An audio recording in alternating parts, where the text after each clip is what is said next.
Good afternoon, my friends. I had some great questions from the last video about visualizations and in making them go more smoothly when you're using neuroplasticity to rewire your brain and recover from chronic illness.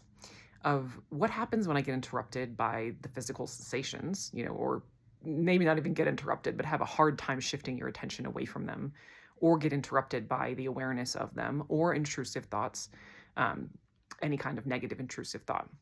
It's a great question, so I just wanted to answer it with another short video. This is unavoidable and entirely universal, or at least incredibly common. I don't know anybody yet who hasn't struggled with this in their journey. And really, this is where the rewiring happens.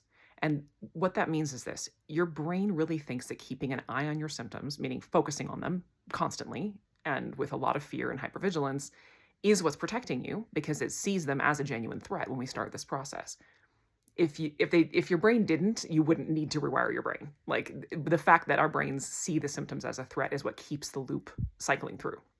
And the thing, I always call them the tiger in the body, because if there were an actual threat, then your brain would be doing the right thing. Like, if you were actually being, tracked by a tiger or some sort of predator, or there was somebody, holding a gun in the vicinity or something like that, like, you'd want to keep an eye on whatever that threat is. You want to be tracking it and staring at it and being like, okay, where is it moving? What's it doing? Do I need to get up and run? Like, what's the best way to survive this imminent, dangerous situation? Really focusing and tracking every little movement would be part of how you keep yourself safe. So your brain's doing that with your symptoms all the time, and it doesn't want to take the attention off, because if you look away, that gives the thing a chance to attack, right? That's how your brain's thinking about this. So and this goes for also mood elevation, not just visualization, although there's a unique way, I think, in which doing visualization really seems to, as part of why it's so effective, because we really have to rewire and separate this association of symptoms with danger in order to effectively visualize.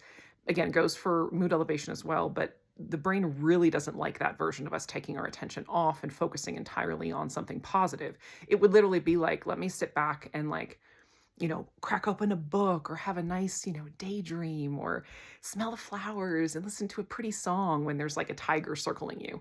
That's pretty much how your brain is perceiving this when we're using visualization. So the antidote here is to know that this is like the process of redirection while you're visualizing and while you're attempting to elevate your mood is where most of the rewiring of your brain happens.